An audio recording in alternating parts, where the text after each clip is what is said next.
واذكر في الكتاب إبراهيم إنه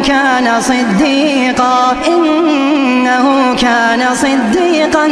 نبيا إذ قال لأبيه يا أبت لم تعبد ما لا يسمع ولا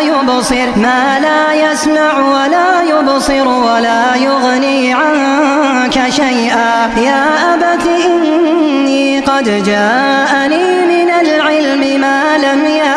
ما لم يأتك فاتبعني أهدك صراطا سويا يا أبت لا تعبد الشيطان إن الشيطان كان للرحمن عصيا يا أبت إني أخاف أن يمسك